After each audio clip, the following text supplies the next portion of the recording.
What I mean by data desert is, again, because of the government shutdown, most of the economic data points that the market relies on to monitor and gauge the direction of the economy, this data is not being released because of the government shutdown and people on furlough. And some of these agencies, they're not at their desks, crunching the numbers and issuing these data points as they are scheduled to be.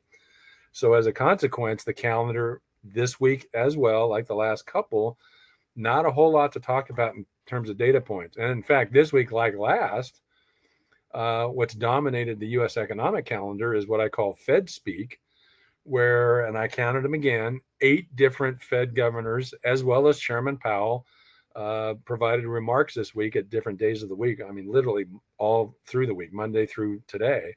That's been a major part of any economic news, is just what do these folks who are part of the Fed system, what do they have to say about the economy and interest rate reductions in terms of the Fed funds rate and so forth. So that's really kind of dominated the news. One bit of data, if you want to call it, was released this week. That's the Fed Beige Book. And so, what the heck is a Fed Beige Book? I mean, is it a book that's beige color? Well, not exactly.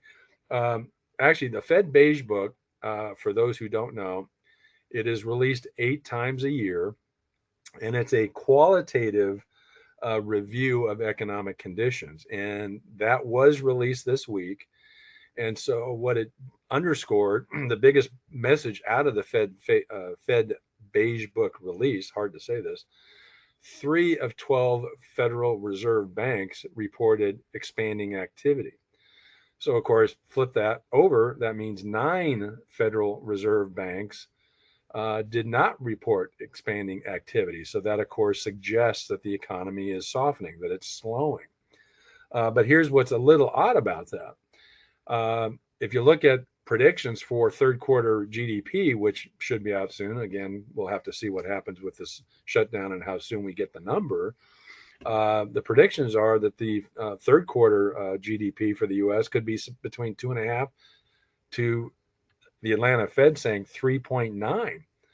That if the Atlanta Fed turns out to be accurate, that flies in the face of the Beige Book indication that things are softening. So again, we're a little bit at a loss, having to wait for this shutdown to stop or be over so that we can get back on a regular schedule with data points.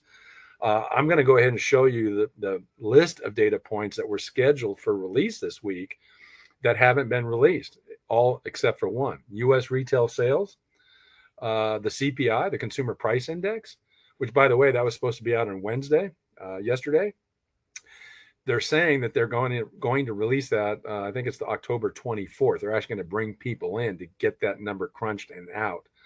PPI, Producer Price Index, that's wholesale inflation, also on the list to be released, not released.